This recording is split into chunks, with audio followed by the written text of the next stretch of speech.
Welcome to the channel. Today, we're going back to the late 1990s to take a closer look at one of the most important models in Volkswagen's history, the fourth generation Golf. This is a car that, over the years, became a symbol of durability, simplicity, and German automotive philosophy. In this video, I'll show you why the Golf Mk4 left such a strong mark on drivers around the world, what made it special, which engines were worth considering, and what common issues future owners might face.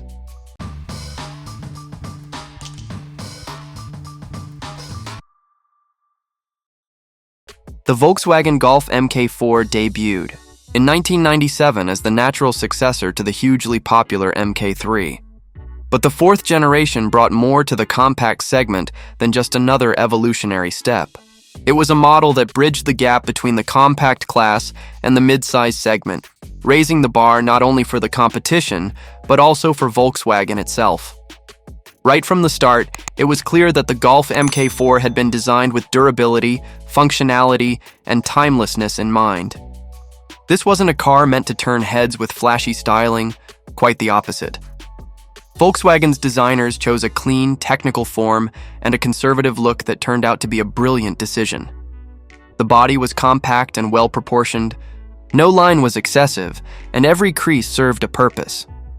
The softly rounded front end, with its signature twin headlights enclosed in a single housing, gave the car a calm yet confident expression.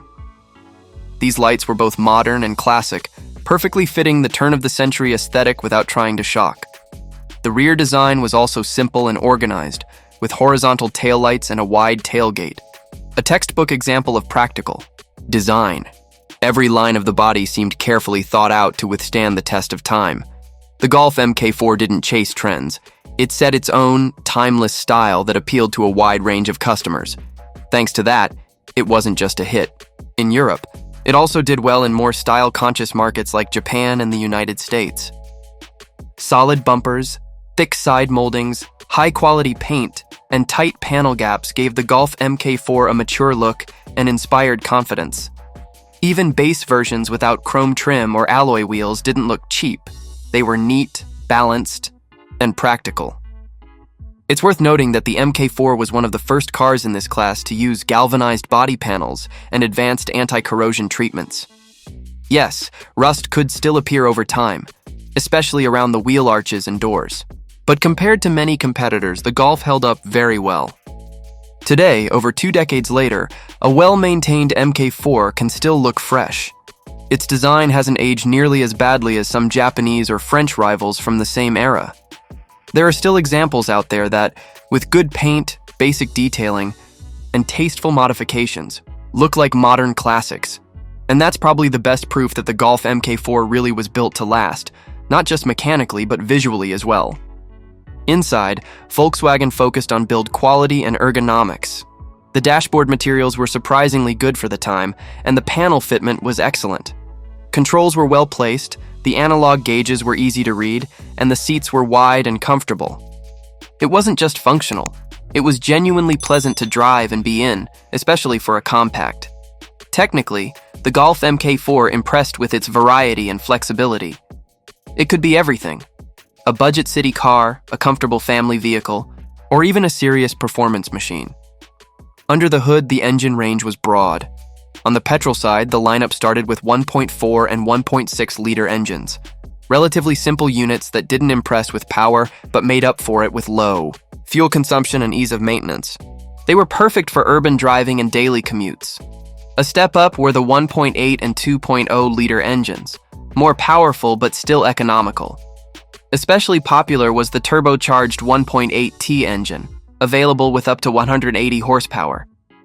This engine became a favorite among performance enthusiasts and tuners alike. The 1.8T powered many GTI variants and served as a base for countless enthusiast builds, turning the humble Golf into a street-worthy rocket. For those who wanted something different, there was the VR6, a 6-cylinder engine with an unusual, narrow-angle V configuration. It delivered a rich, bassy exhaust note and smooth performance.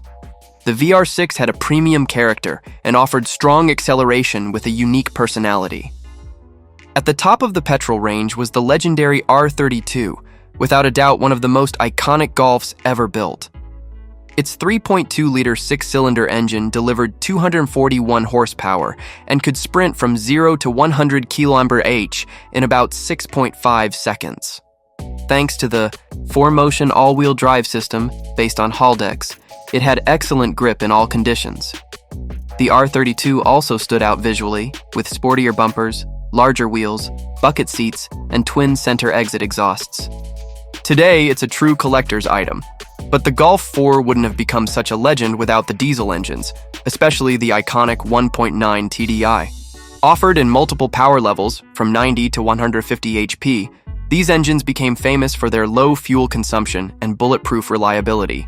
Versions with unit injectors, PD, and the legendary ARL 150 HP spec became cult favorites. Properly maintained, they could cover 500,000 to 700,000 kilometers or more without issue. It's no wonder the Golf TDI was a favorite among taxi drivers, sales reps, and anyone clocking high mileage. Transmission options were just as varied. Most versions came with 5-speed manuals, while higher trims had automatics, either classic Tiptronic systems or, later in production, the first generation, mainly in the R32. The Golf Mk4 was also available in a range of body styles, from the traditional 5-door hatchback and sporty 3-door versions to a practical wagon. There was even a cabriolet based on Mk3 architecture, but facelifted to match the Mk4's design.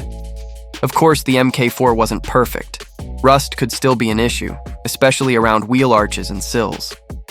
Electric windows, central locking, and dashboard electronics were known weak points. The 1.4 and 1.6 petrol engines sometimes suffered.